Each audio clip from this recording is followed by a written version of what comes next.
This is Skin Diving with the Sharks, Episode 3, Season 2, Planes, Trucks, and Cruise Ships. Today, I'm going international. This is my story about how I caught the people that overthrew your country. That's right. I caught the people that did it, and I'm ready to show you the videos of me catching them in the act. I'm going to show you the videos of how they're doing this. When I first caught them, I didn't realize they were planning the overthrow of our country, except for a short window in time of only a few hours. They drugged me with Rohypnol when I caught them. I was like an animal that had been hit with a tranquilizer dart, so that someone with sinister plans could make money off of me. Other than the short time when I conspired with Sally Yates, when I really stung her, I didn't recall that she was plotting the overthrow of our government. I was trying to catch the group of top criminals that kidnapped my son and was clearly trying to steal everything I had. I had no idea how far this journey would take me, or that I would end up being the most important, unheard eyewitness in the country. So we're picking up with episode 3. This is season 2, Skin Diving with the Sharks. It starts in early 2016.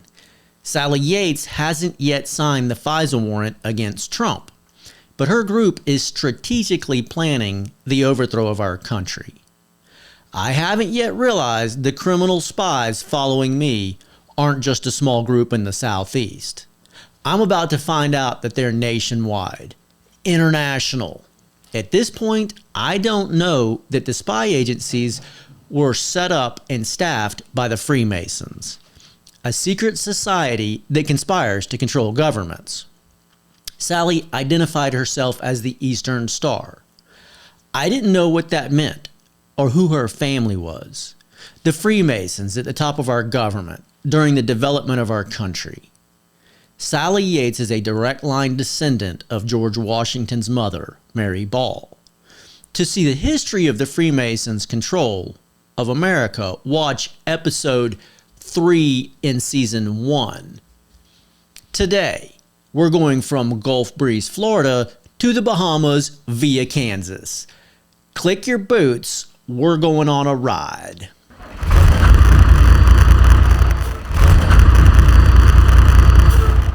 We are pulling back the curtain on the kingpin who orchestrated the overthrow of the United States government with a weapon that most people still don't understand, FISA, the U.S. spy agency program that can intercept any phone call, email, or communication, alter it, or block it completely.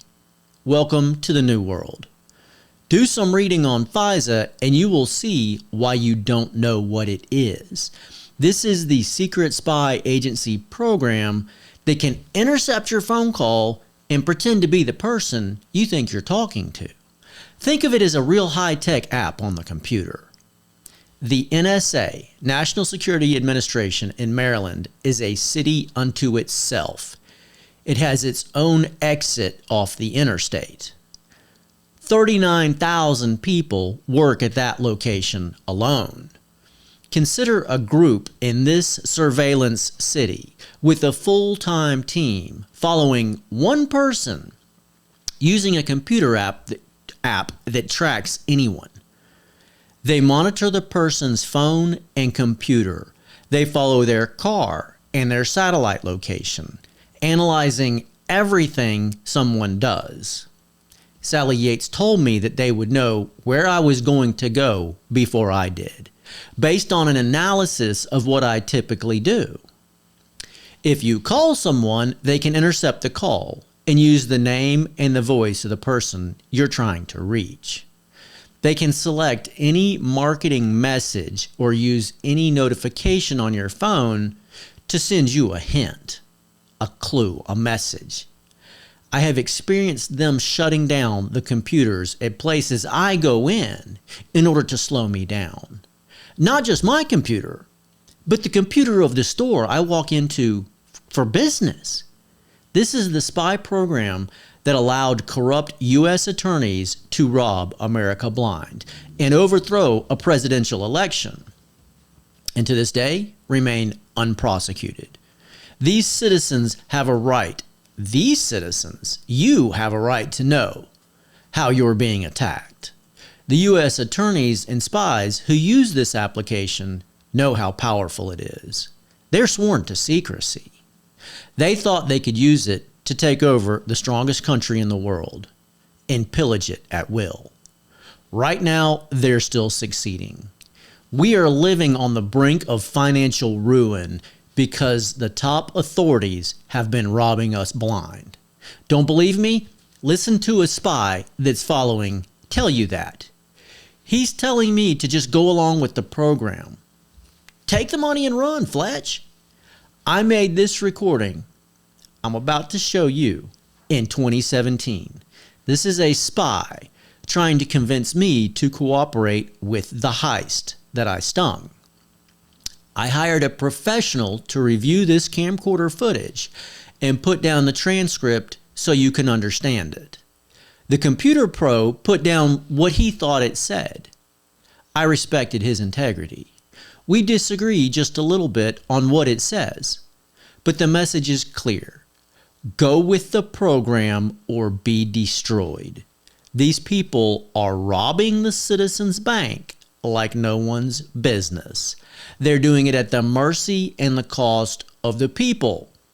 They have raped this thing, the spy says. In other words, the spy agencies and corrupt U.S. attorneys have raped the national budget with the FISA program, and they have lost control of this reality, of ever putting this perspective back together within our balance of economics. Now listen to it from a government agent. Video 1, please.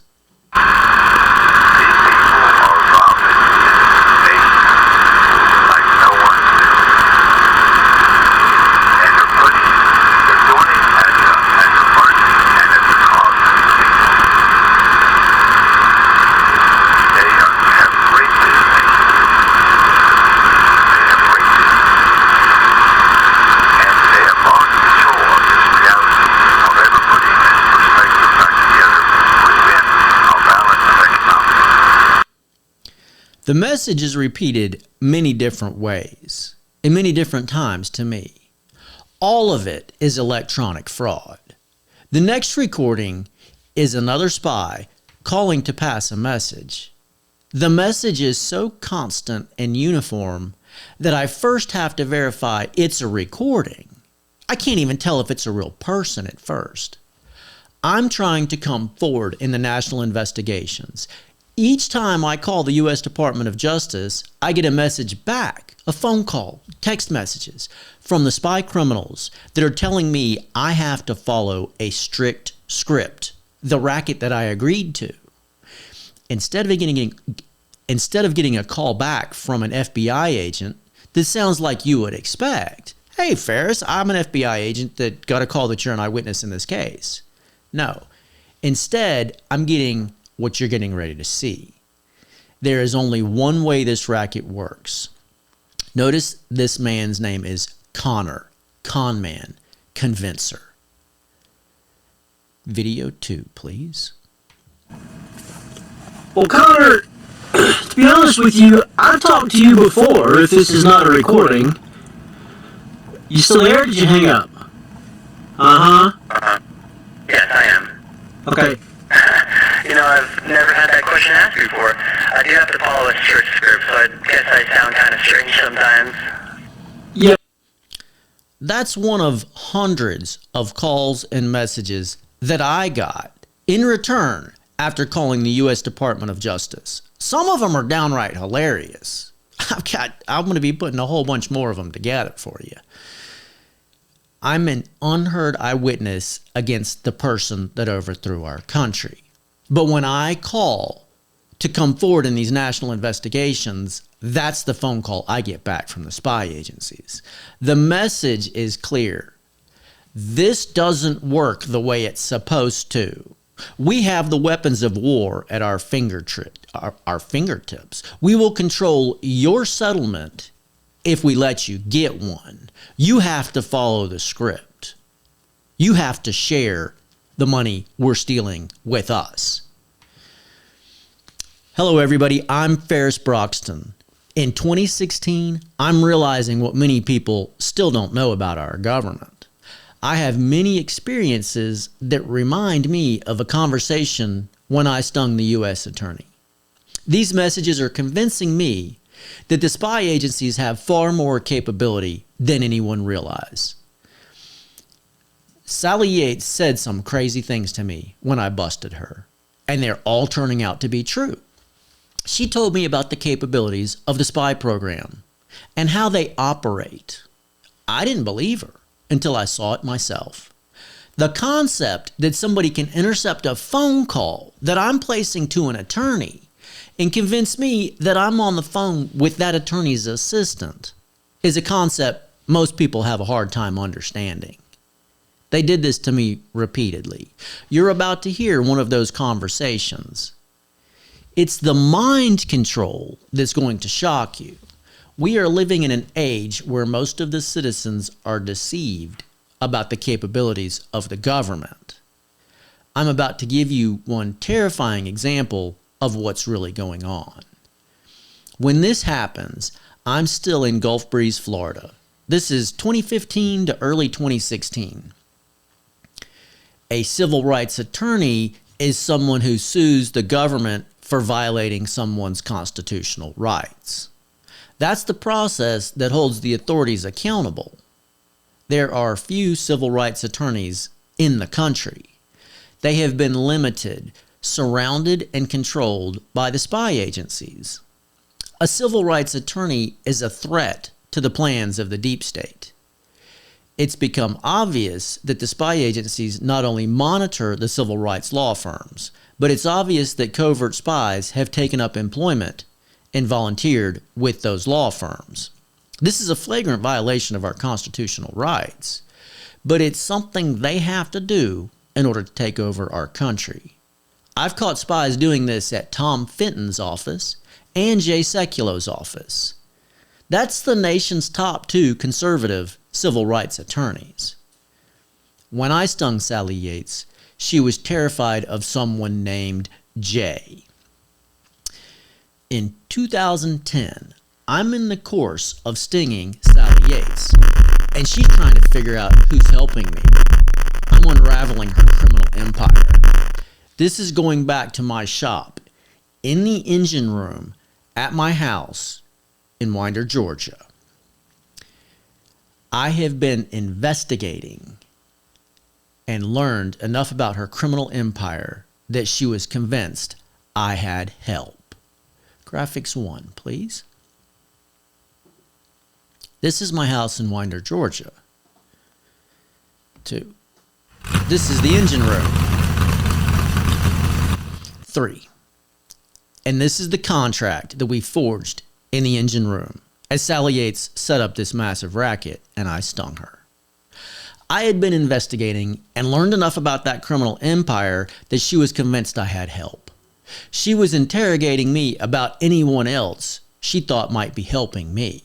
She had to make sure that they controlled whoever knew about this. Jay was somebody that she kept asking about. I didn't know who Jay was until I learned about Jay Sekulo of the ACLJ. I realized that's who she was afraid of. I learned about Jay years later when I read a book while being held as a hostage. He is a champion of our nation with a civil rights law firm that fights corruption at the highest levels of our government. I've been trying to reach Jay Sekulo now for well over 10 years. I've been to his office multiple times, including his office in Washington, D.C. Each time the spies know where I'm going and plan a fancy diversion to keep me from reaching the leaders of the ACLJ. I have all of those spy agency skits and diversion on video. In this video, there appears to be a manufactured crisis at the ACLJ in Washington, D.C. Something has happened to their electronic system. There are workers dressed up like attorneys working on the electronics. I drove to Washington, D.C. and wave $1,000 cash in front of the video doorbell at the ACLJ. But a well-dressed electrician is able to cut me off at the front door. He admits he doesn't work for the ACLJ, but still he's telling me that I have to submit a form online and closes the door in my face. I think I got closer to reaching Jay Sekulow than they wanted me to. Video 3, please.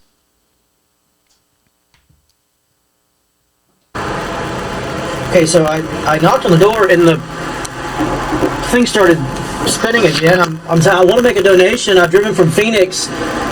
Some corrupt government officials have obstructed my ability to contact y'all. I believe I have a case that you would be interested in. I don't know that this is... I just knocked on the door and that ring came back on. I just finished my last video doing the same thing. Earlier they had workmen here about 9 o'clock or so. When I knocked on the front door, rang the bell, they had workmen here working on the electronics.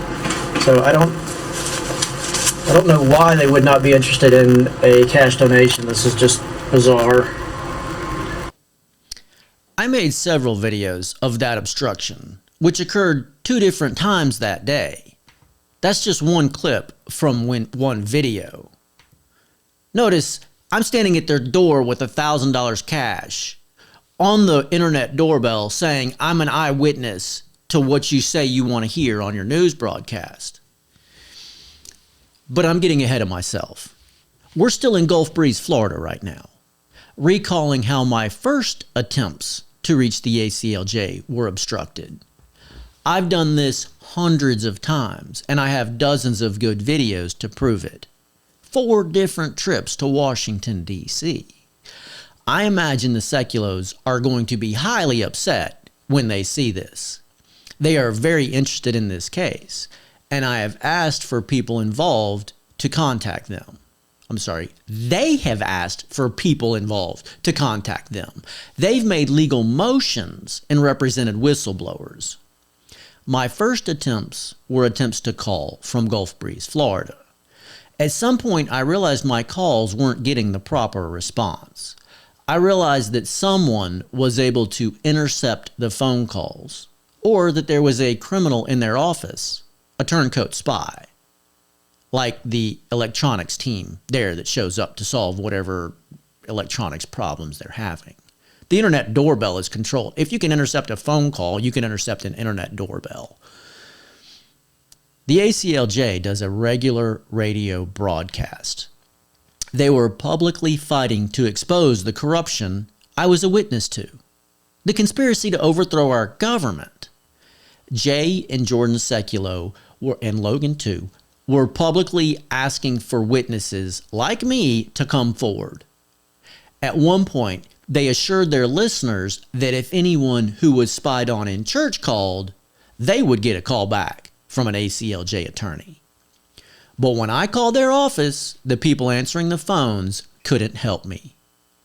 That's why I started recording them. The fact that I made the recordings proves that I knew somebody was obstructing this law firm, someone who was overthrowing our country. It was a conversation with an assistant named Keisha that enlightened me. Keisha demonstrated how impressively advanced the FISA program is. It was the name Keisha that reminded me once again how clever Sally Yates was. When I stung Sally in the engine room, she told me about Keisha. Let's see the contract, please. In this agreement, Sally Yates and I discussed Keisha. While we forged this agreement, I made it very clear that they were forcing me into this and that I would take every measure to do the right thing, to expose them. I didn't want to do this. I wouldn't cooperate if there was any other option. That's how corrupt our government is. Sally Yates asked me at that point if I knew Keisha. Do you know Keisha? Me? Yeah, I know Keisha. Yates, Do you think she would be helpful to you in your attempt to do the right thing? Me, no. In my grade school, they separated the gifted children. Can we go back to Ferris, please?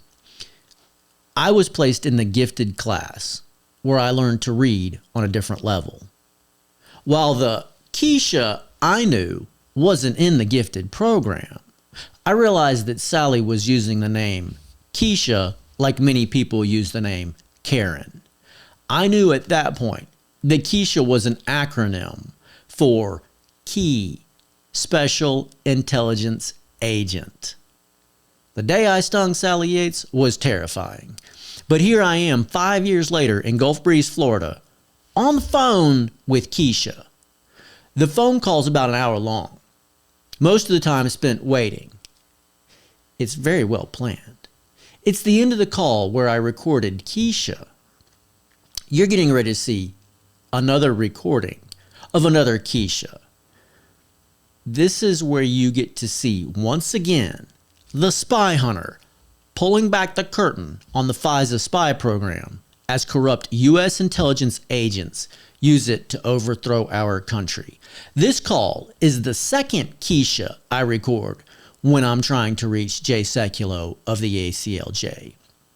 I've recorded Keisha before, after being a runaround, like I said, for nearly an hour. This time it's La Keisha. Clip 4.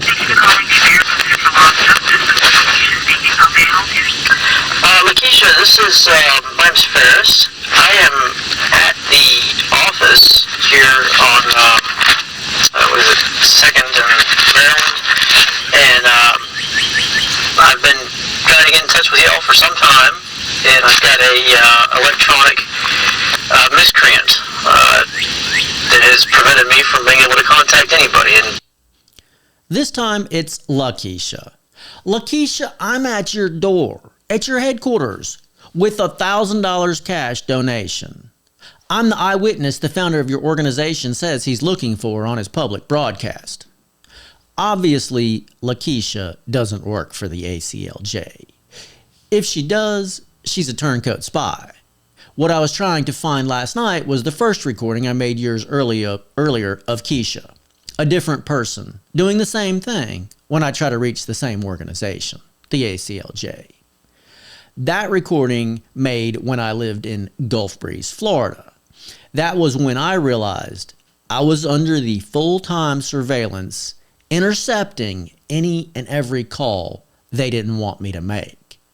At that point, I'm experiencing sabotage that most people don't even realize is possible. In 2016, I am one person who can stop the overthrow of our president and country, but I've been reduced to nothing, surrounded by spies and led like a blind man through a maze. I've gone from being a CEO with promising inventions to living with my grandmother. The conspiring perpetrators that try to force me into wrongful imprisonment fraud have to keep me quiet. Before we go any further, let me point out something that everyone is missing. Fraud is done by the feds. No, you don't think so? You think it's done by the Somalis. Who controls whether the illegal immigrants stay or whether they go? The federal prosecutor and his team of FBI and NSA agents. That's who's ripping you off.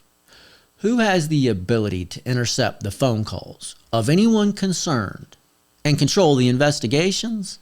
The federal prosecutor and his agents. They are robbing us because we are letting them rob us. Let me put it a different way. Imagine your dad. The money for everything is yours, and it comes out of your wallet. If someone takes more than they're supposed to, do you think you're going to notice? Why would the big government boss let all the money be stolen by people he can deport if he isn't getting a nice chunk of it? The spy program that is designed to sabotage and shut down foreign criminal actions is being used to run foreign criminal actions. It's so capable that FISA can be used to run the criminals and then make them return their stolen money to the people running the program. in 2016. I'm leaving the island of Gulf Breeze Peninsula with a police escort. Nothing official, just the corrupt Freemasons and the government intimidating me. They are letting me know they don't want me there anymore. Before we leave Gulf Breeze, there are a couple important things that I forgot to mention in episode 2. One of the first things I did when I was released from wrongful imprisonment was ask the FBI for assistance in recovering my kidnapped son. Graphics 4, please. This is the cover page of the FBI report. It's dated 9/8/2016. This is 2 months before Sally Yates signed the FISA warrant against Trump. I'm reporting to the FBI, and if they were to look into my case, it would have stopped the overthrow of our country. Graphics 5, please. This is the second page. I make it nice and simple, just trying to make it very clear that they have something that they are obligated to respond to, so that when an FBI agent is assigned to me, and I'm able to disclose that I'm an eyewitness against Sally Yates, they'll be caught. I'm going to read it to you. This is what it says. I was arrested in 2009. Now, this is 5 years later. I said I was arrested in 2009 and charged with domestic violence battery in Barrow County, Georgia. The arrest was in May, and a protective order was issued taking my son, who was not an alleged victim in any way. On March 8, 2010, I was arrested and charged with violating the protective order. I was held in Jackson County Jail for 3 years and 8 months before giving up hope and pleading to a single count of violating a protective order. I never was given a trial for the charges that the protective order was based on. It was all a fraud. The maximum penalty for the charge is 1 year confinement, but I served closer to 4.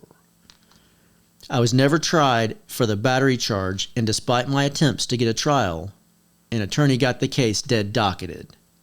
I was clearly wronged and need assistance and relief. Thanks. Let me go back to Ferris. The point being, the FBI was told very clearly, my child was abducted by a fraudulent case that left me wrongfully imprisoned.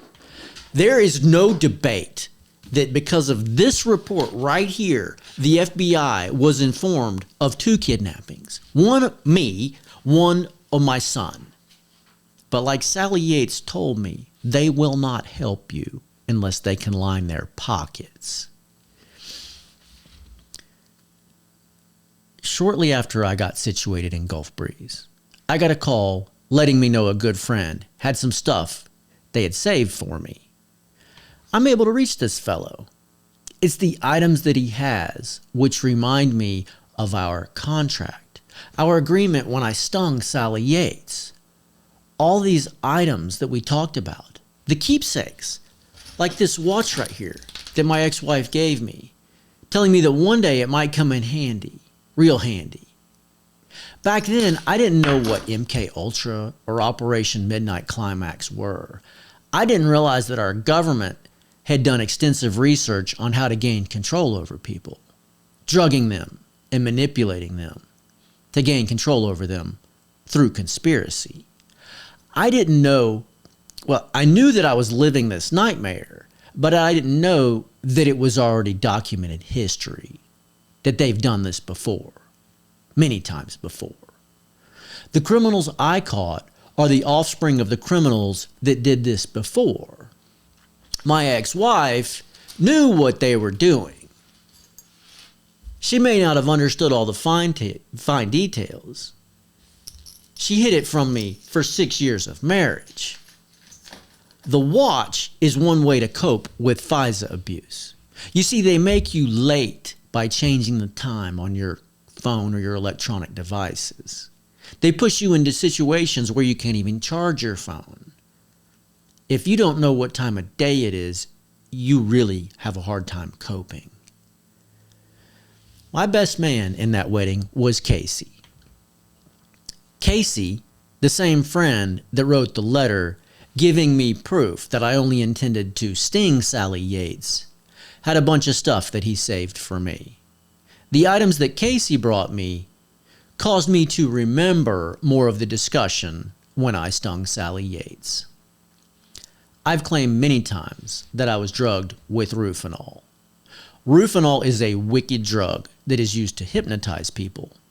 It causes someone to forget, but you can recall that memory. You can recall what happened in an event. This is what they did to me. I've prepared a short demonstration of how they used this drug and this technique to try to manipulate the situation. So what I'm going to do now is I'm going to play some clips of a demonstration that I put together to show how Rufinol works and how they used it to attack me. Clip 5, please. Rufinol, and this is a demonstration, essentially causes you to forget something, but it doesn't cause the memory to be lost. They can make you recall that memory by replaying part of what happened, doing things that remind you. This is being hypnotized. Rohypnol, hypnotized, same thing. So basically someone comes along and does something to remind you of part of the event when you were drugged. This is what they did to me. So someone in hot air is quite appropriate. Somebody comes by and begins to talk to you and remind you of the things that were said in this conversation, or provide you with something that reminds you of the things that were said when it was given to you. And it thaws out that short piece of that covered memory. Graphic 6, please. Wow. The first thing they remind me of, and you probably can't see it very well, is the sting. It's a little yellow jacket, which I need to take a picture of. But you don't recall the entire memory because someone just came along and reminded me of this part of a commitment. That's right. Let's go ahead and go to graphic, or the 7. And they forced me into a situation that I have no control over. We won't allow you to work anywhere other than where we put you. We control your destiny by controlling who you can reach. It's incredibly wicked. So what I'm showing you and the evidence I've collected shows that this is a very skilled witchcraft. This is something that they planned and did many times and perfected. It's sheer wickedness. Let's go on to clip 11. Well, I don't have any recollection still, despite going through this entire process of committing to repair trucks to pay off the corrupt federal authorities. Trucks. I agreed to fix trucks to pay off this because I wouldn't cooperate with paying off federal authorities. So I still at this point haven't recalled that. Now let's look at graphic 6, please.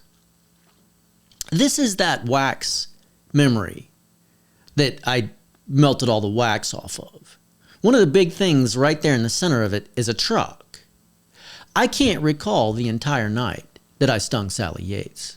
I can't even recall the entire event flawlessly now. But when I'm in Gulf Breeze, Florida, I have no recollection of agreeing to fix trucks in order to pay off the authorities. All the things that Casey brought me reminded me of more of the event when I stung Sally Yates. My life was in bits and pieces, but now some of my keepsakes were returned to me. Some of my friends cared enough to keep track of a few personal items that were near and dear to me. Unfortunately, they did it with spies like David Lord manipulating the situation. The spies like David Lord, who's working directly with Sally Yates, want to shift the blame to me and my friends to make it look like my friends and myself are the perpetrators. That's not the case. Casey had no clue. They tried hard to entrap him. If anybody were to try to press charges against Casey, Knowing that he's the victim, I, as the true victim, will stand up and demand the full penalty of law for that person. I should be called in defense of anyone that was involved in such fashion. So, while I'm touched that my friends took the effort to preserve my keepsakes, those keepsakes also reminded me that this is part of an agreement. See, David Lord, Sally Yates' agent, my builder and her home builder, her long-term family secret society Freemason family connection, David Lord was there to manipulate my friends, a con man who very cleverly tried to involve and entrap my friends. The same con man that was in my garage when I stung Sally Yates. The same man that drugged me with Rufinol and admitted it to my face. This agreement keeps getting longer. Someone has the video of this agreement, and they keep reminding me of the little pieces of this conversation in the engine room, my garage. The Rohypnol caused me to completely forget the event. But someone is reciting phrases and acting out skits to remind me of limited parts of this drawn-out conversation.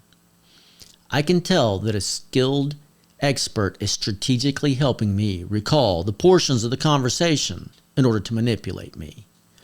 While I try to reach a civil rights attorney, the spy agency is acting out these skits, reminding me that I agreed to a heist.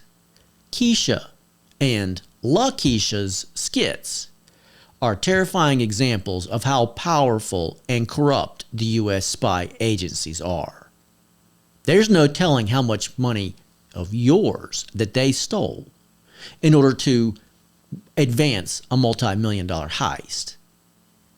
They probably squander 10 times what they steal. The way they manipulated this situation is best described with the term pharmakeia, the root word for pharmacy. Pharmakeia is the manipulation with drugs.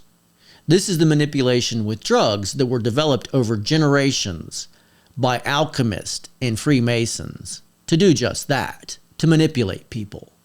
This pharmakeia is known by a more common name, witchcraft. This is MK Ultra refined, with a heavy dose of Operation Midnight Climax, our proven history done by the spy agencies, Sally Yates' ancestors. The pharmakeia conclusion wasn't new to me. The practice was, as they reminded me of their witchcraft that they used to attack me, they reminded me of all the things I asked for when I stung Sally Yates. The things I asked for were all things that proved I only intended to sting them, to catch them and hold them accountable. Sally was puzzled by one of my requests, more water. When I was reminded of my request for more water, I immediately knew where that came from. I knew why I was asking for more water, when most people would have made requests for money, comfort, or satisfaction. So today in 2026, I still don't know that I've ever explained that riddle. Maybe they figured it out. All right. Back to the engine room. She asked me what items I wanted to keep. So when my memories were returned to me, I would be reminded more and more, and it would look like I plotted this heist. I'd be reminded more and more of the night in my garage with David Lord when I forged this agreement with Sally Yates and a group of criminals in the spy community. I gradually realized how skilled and well-rehearsed this massive fraud was. They've done this many times before. I realized that a couple I knew, a very wealthy couple from my church in Winder, Georgia, had not only been involved in this same type racket before and had become very wealthy off it, but had taken actions to push me into this particular act. When I sat down with Casey and looked at the keepsakes he brought me, I was reminded of many things that I said to Sally Yates when I stung her. Let's see graphic 6 again, please. Unfortunately, while I got many of my keepsakes, most of the things that I asked to be saved for me were simply items that would show my intent to sting Sally Yates. They weren't things that I needed to survive. Many of the statements I made were from Scripture. I was referring to scriptures that would show my intention. As you see, as they thawed out my memory and melted off the wax and reminded me of the things I committed to, and I saved those documentations, they're all scriptures that would show my intention. They were things like my truck, Bertha. They were supposed to be given to Tim, Mustang Sally Tim. The Tim with the Georgia Tech colored Mustang, which I've explained in earlier episodes. I was told that I could keep one item of my taxidermy. I was the Dunwoody Wildcat. That was my alma mater, Dunwoody High School.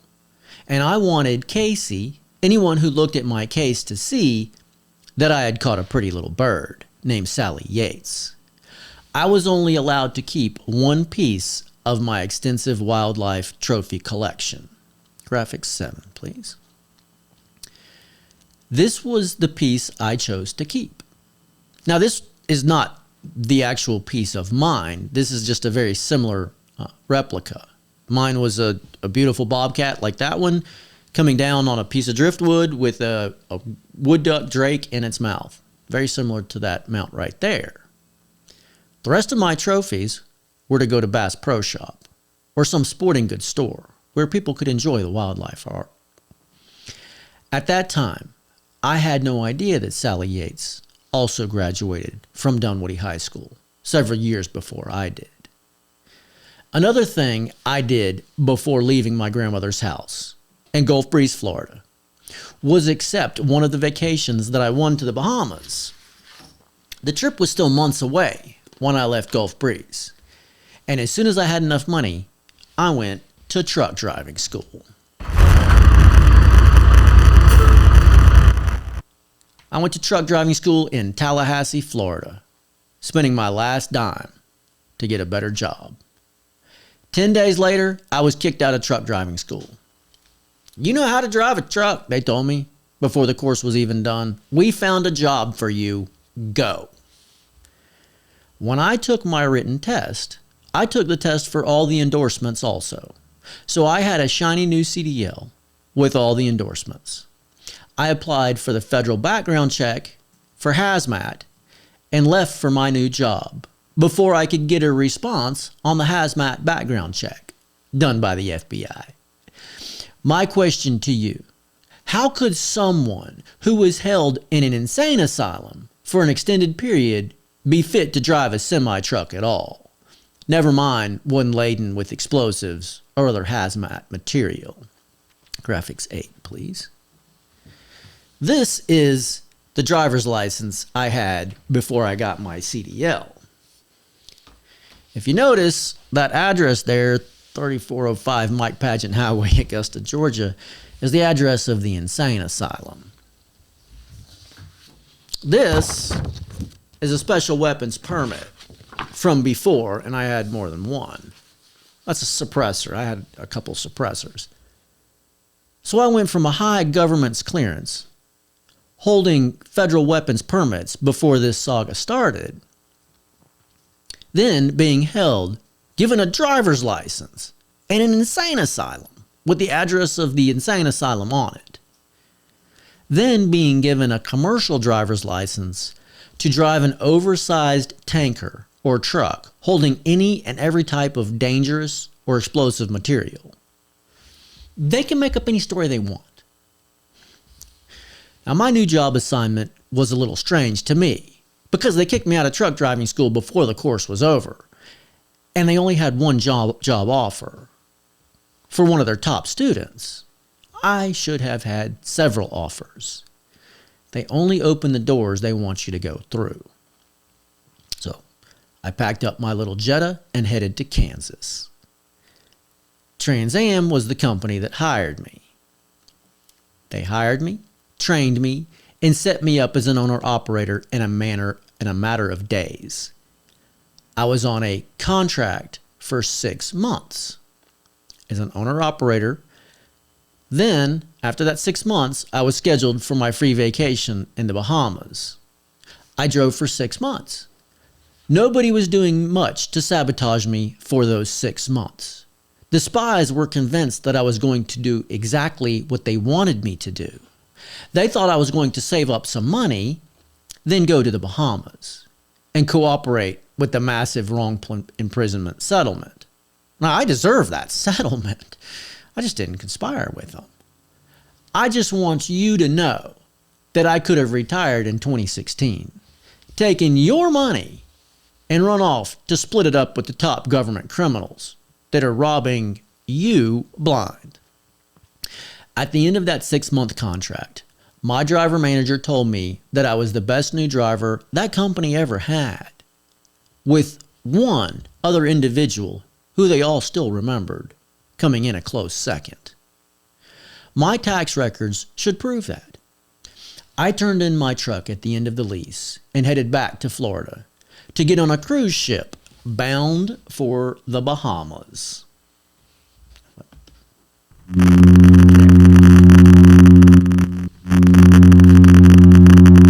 Stop. All right. This is, still have it all, my package from that cruise. Like I said, I wasn't opposed to being compensated for how I was wronged, but I wouldn't cooperate with joining criminals in a criminal heist. Every time somebody would come up to me and talk to me about my case on that cruise, and a whole bunch of beautiful young ladies did, I would tell them the truth. There was no shortage of these lovely young ladies that wanted to talk, but every time I would get a subtle message that I wasn't saying what they wanted to hear. I would get skits showing me that an agent was watching me, but I wasn't playing the way they wanted me to play. The cruise didn't go the way they wanted. Now, they had me all set up in the Bahamas.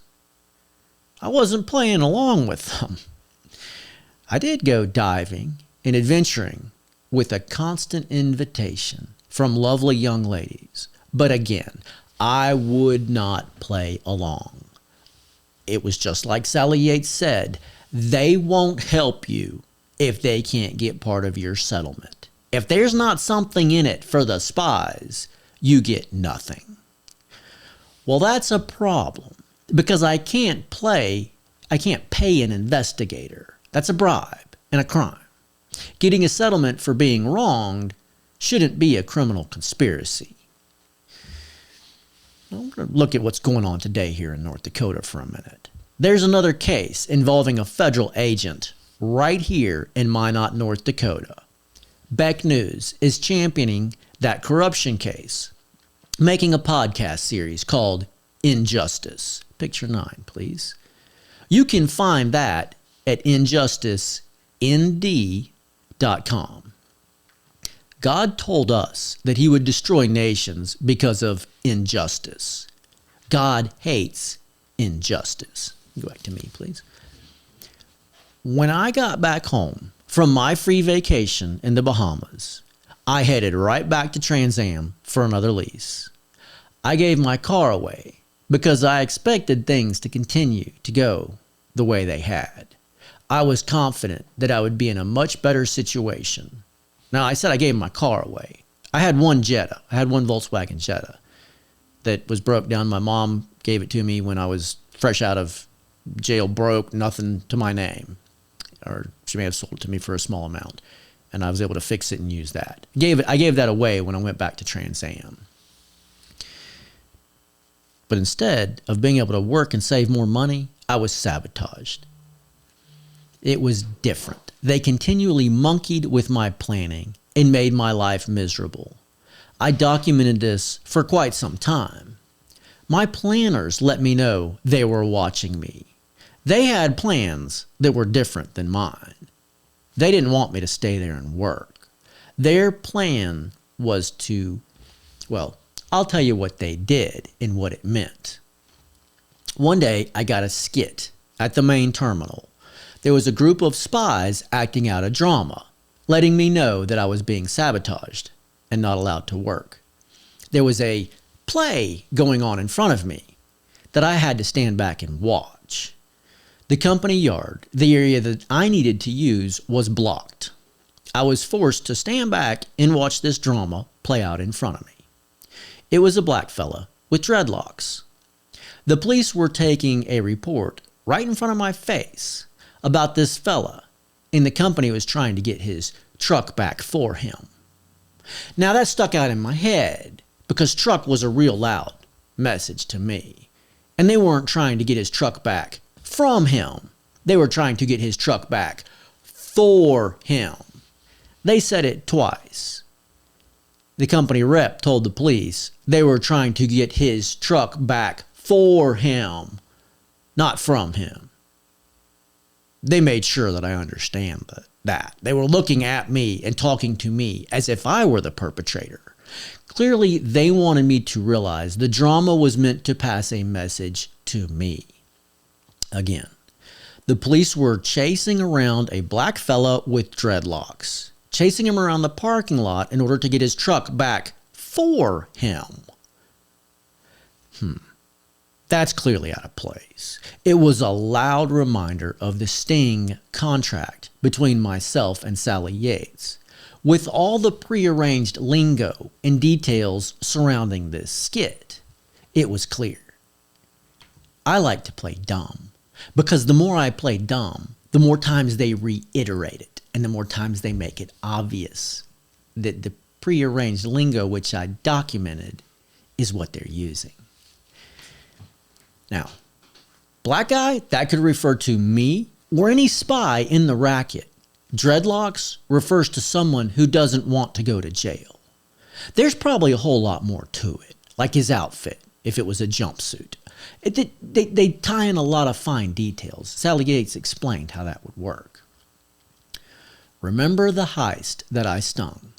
I chose that to be called my truck in the contract. Let's see that contract again. The company's message to me was that they were going to cooperate with the spy agency fraud contract. They would not let me work. Trans Am would cooperate with the feds who control the trucking industry. They would sabotage one of their best drivers and cooperate with the spy agencies, spending your money to steal from you. Go to Ferris, please. Now, at this time, Sally Yates and company were the top authorities in this country. Trans Am Trucking was going to help a black ops guy that wouldn't cooperate, afraid of more unjustified imprisonment, get his truck back for him. After the drama, my driver managers made it very clear that they were watching me in ways they should not have been watching me. In places they should not have been watching me. Downright stalking. Really, really disturbing. I'm not going to go into some of the things they said to me. Immediately, the company stopped planning my schedule properly. I told them that if they couldn't do their job and plan me properly, that I would have to turn in my keys and leave before my contract was over. After documenting unbelievable sabotage, I packed my bags and caught a bus. I didn't know where I was going, but I knew that I could not live and work in this country with the spy agencies attacking me. I knew they wanted me to go back to the Bahamas. They made that very clear. The message was, we're trying to get his truck back for him. I could tell what they wanted me to do, and you're going to see how right I was.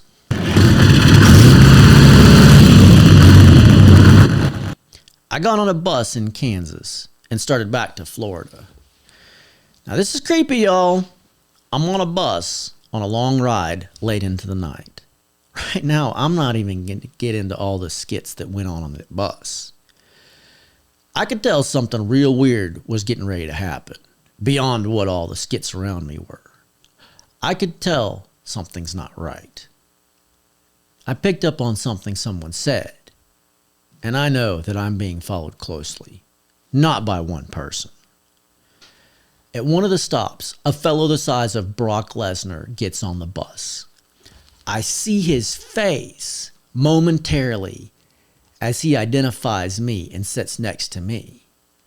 He doesn't have to try hard to block me in, where I'm completely trapped.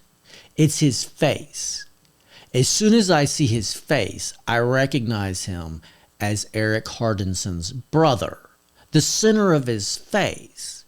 At that moment, I recall Sally Yates telling me that Eric Hardenson's brother looked just like him in the middle of his face. Now, CIA and NSA have the ability to use real good disguises. So, I've seen them do this before. I don't know for a fact that Eric Hardenson even has a brother, but that was the prearranged lingo.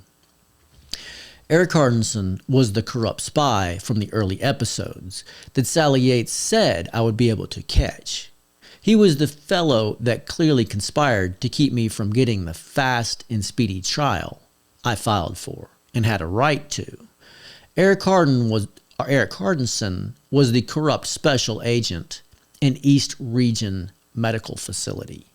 This is where the people under Sally Yates' supervision said I was unfit for trial. Eric Hardensson was the key criminal that made that happen. This is the insane asylum that issued me a driver's license while they held me as a hostage under Sally Yates' watch. You're beginning to see how obvious it was that they were advancing this racket. Getting somebody a driver's license while they hold them in an insane asylum. This is the mental facility that still won't provide any record of me being there or who did the psychological evaluation and what it said. I've recovered some interesting things that I smuggled out of there. We'll have those on later episodes. These are the criminals that conspire to silence the witnesses. I'm trapped in my seat on a bus by a man I know is either Eric Hardenson's brother or wearing a real good disguise to look like Eric Hardenson's brother. There is a small group that gathers outside my window. They're trying to get my attention. My ex-wife, who I haven't seen in years, is waving at me, trying to get my attention and pleading it with me. Just please take me with you. Take me with you. Please, please. It's not that I can't see her. I hate what she's chosen to do with her life. I can't fix it. This is the point when I'm supposed to choose if I want her to go with me or not on my truck, on my conspiracy racket to rip off the American citizens. I can't take a picture through the window. It's nighttime. I want to get off the bus and get a picture to prove that she's there. And I'm the one being stalked. Mr. Hardenson has earbuds in, and he's blocking the seat with his giant body. As I pound on his shoulder, he's refusing to even turn and look at me. He's holding me against my will. It's a trap. I can't collect the evidence to defend myself. Any real attempt to do so, and the spies will be able to say I attacked him. I can assure you, any other day of the week, I don't care who it is that wants to hold me against my will, his earbuds would have been pushed straight through his ears. There would be plenty of witnesses on the bus. It was clearly full of conspiring actors. I could do nothing to collect the evidence that I needed or liberate myself from this animal. Let's look at that contract again. The bus ride continues south. The spies know where I'm going. I'm really trying hard to get away from the trap. But there's nothing I can do. I was in it at Grandma's house less than a year before. The spies know where I'm going. They know who my contacts are. They've been watching this. A man on the bus stands up and announces that he has a ride arranged if anyone at my stop needs a ride. Okay, back to Ferris. I realize this is a loud message for me, but I ignore him. I know I've got a spy that knows where I'm going that's going to give me a ride where I want to go. But this is how much I don't cooperate. Later, This man gives me a ride from a place in the woods where I find refuge. He calls himself Mr. E. Mr. E was a really big fellow, pleasant and kind. It was just really strange how Mr. E would show up when I started hitchhiking and save me from a long, long walk. I'm not talking about on the highway. I'm talking about a deep wood dirt road. Pretty much everything I own is on my back. And Mr. E is asking me, hey man, why don't you take my offer? I asked if anybody needed a ride when you were on the bus. We were on the bus together. Yeah, there was a whole bunch of corrupt spies on that bus, acting out all kinds of skits that I'm not going to go into now. Going back to the time in my marital bed when I was attacked, all kinds of skits that are just beyond... The amount of money they spent on this is insane.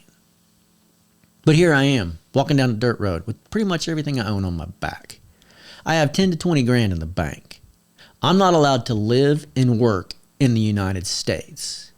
I catch a ride to an East Florida airport. I don't have a ticket, but I can recall all the things these people have said to me and all the hints these people giving me rides are dropping. They know what they want me to do, and they can make it happen. Like I said, I get to an airport in East Florida. I have no ticket. I'm hoping to fly standby, but someone else has already arranged something for me.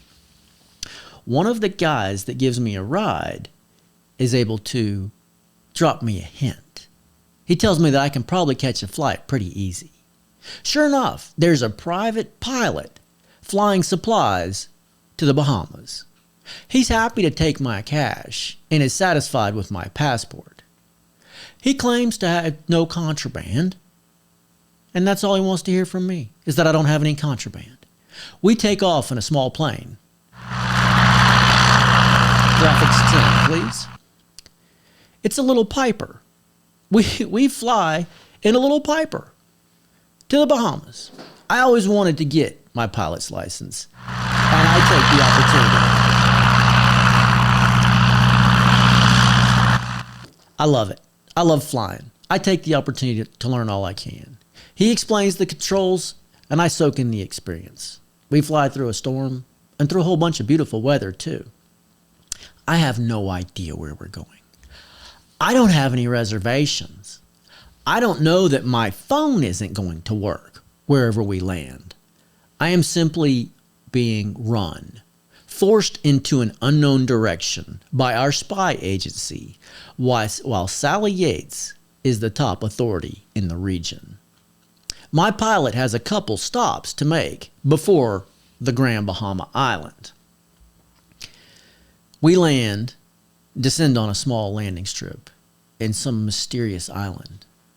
He takes a few minutes to get the supplies and some duty-free beer to his customer.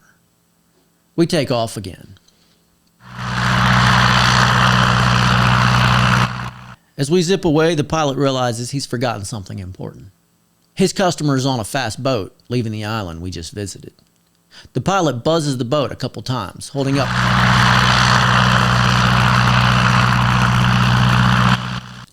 the item he forgot to deliver. Everyone heads back to the island, where the boat and the plane rendezvous again. We go on like this until we finally get to Grand Bahama Freeport. I don't know what I'm doing here. I'm just waiting for someone to make contact with me and let me know what they want me to do. Now, I still have the receipt from that plane. I still have the receipts from my stay. Everywhere I stayed, I collected the evidence just as subtly as I could. I'm trying to get a job in the Bahamas, and I want to check out the fishing. I don't know what they expect me to do. I just know I can't live in the United States and work in the United States. Still, I know someone else has other plans for me. I get a hotel and rent a car, and I got the receipts from it. All of them. Stack of them. I'm not going to wave them in front of you. Don't think I need to go through all this. The phone is how they track me. Cutouts make it real clear that the hotel is expensive. But I can rent a place for a much better value. Now, if you think I stand out in the Bahamas, yeah, wait till I get away from the vacation areas. I rent a little house, a duplex kind of thing, away from the tourist area. I'm way out with the islanders. The place I rent is owned by a young lady that teaches school. Her father owns and rents some surrounding properties. There are books in my shanty. She's an educator. There's books about the government of the Bahamas. I move in and begin to consume all the information I can about how this strange place operates. My neighbors find me just a wee bit curious. I learn the territory and learn that I can take a bus anywhere I want to. So I turn in my rental car and ride the bus with the locals. There are a couple nice young ladies nearby that volunteer to give me a ride anytime. So I can return that car and save money. Now, U.S. cash is king. The bus system is just a bunch of minivans. It's the way most people get around, and I rode it plenty.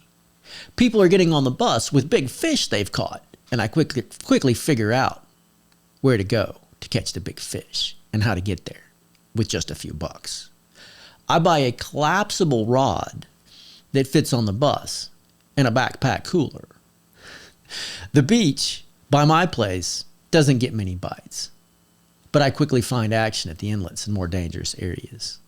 I had a blast, caught a bunch of big fish, and did a whole bunch of diving. Days turn into weeks.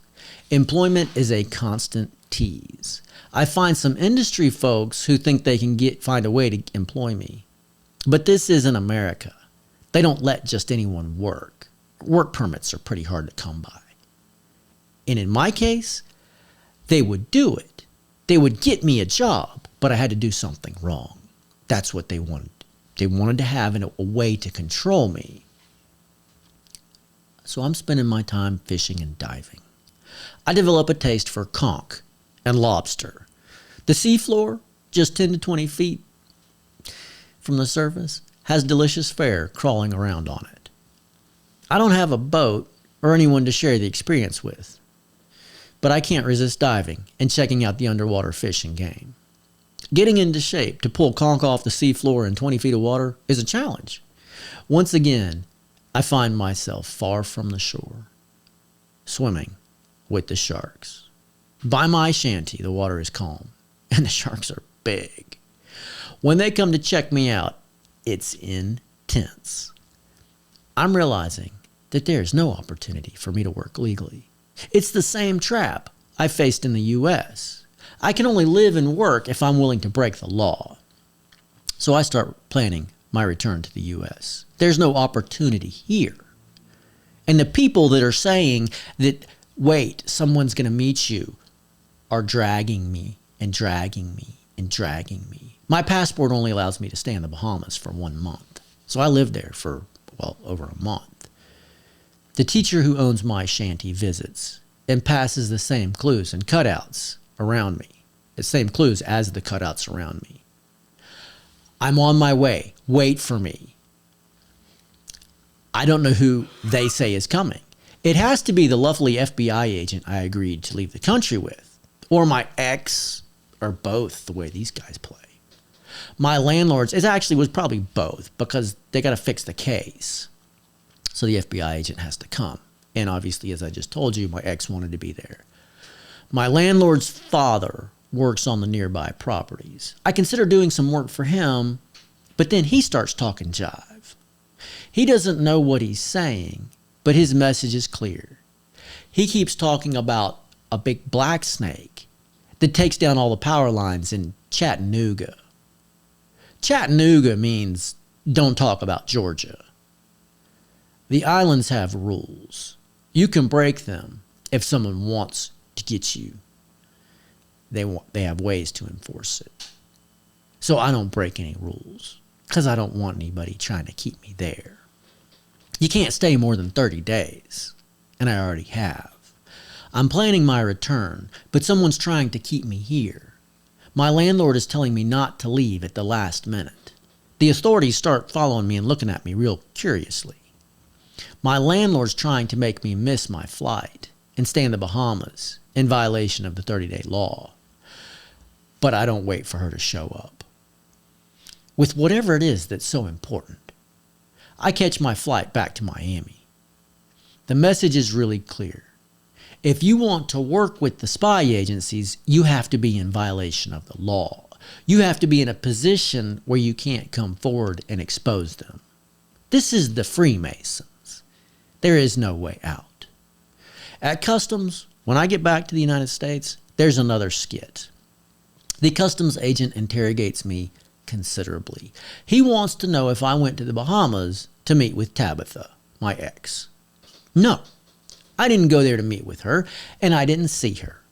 I saw her in the United States because she made me see her in the United States before I went. But there's something wrong with his interrogation. I asked him if she went, and he tells me she did. So here's an intelligence agent, a customs agent, that's telling me, questioning me, if I went to the Bahamas to meet with my ex. Years after this. Why would they even be asking that question? And so I asked him, why did she go? And he says, yes, she did. I get a hotel in Miami, and I buy a car, another Volkswagen Jetta. I start using my cameras here again. I know that the spies can tell if I turn on a camera by satellite, the heat from the camera. They let me know what they can see and what they can't see. Sally Yates gave me a lot of clues to that years before. So I didn't make many videos in the Bahamas. I didn't want to spook the spooks. I wanted to catch them. Graphics 11, please. This is the Volkswagen Jetta that I bought. I still don't know where I'm going or what I'm going to do. But now I've got a car, Miami, Florida.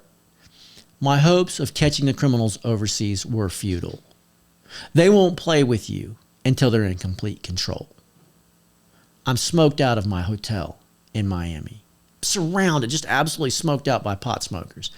I don't know what to do, so I call my last employer. They want me to come back. I want to talk to someone about the problem I had when I left. I don't know what's going on with the government. I don't realize that Sally Yates is classifying Donald Trump as a Russian agent. I travel around all along the Gulf Coast, living off the land, from Miami, Florida, to Mexico. I get a place in Matamoros, in Mexico, which is a whole lot further from Georgia than the Bahamas. I'm thinking maybe if I can get away from this group, I can find some other way to make a living. The spies are there also, willing to help me advance the racket, trying to set me up in a nice hotel with some mysterious visitors that I didn't stick around to meet. This is 2016. This is when the criminals and the spy agency, led by Sally Yates, overthrow our country. I start in Phoenix, Arizona, and work in the refrigerated division out of Salt Lake City for the big Swift truck driving company.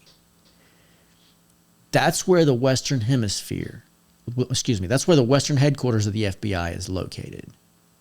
That's where I go next. That's where I bust them. Next episode, I bust the FBI, multiple agents, without any doubt. The gloves come off. The games get tough. Spies follow me through the crags of Idaho and get caught. I meet a lovely young lady who turns out to be a spy.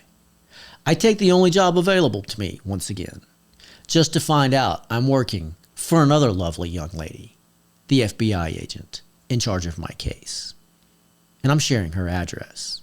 I collect the evidence, and I still have it. You're going to see it next time. Till then, don't do anything I wouldn't do.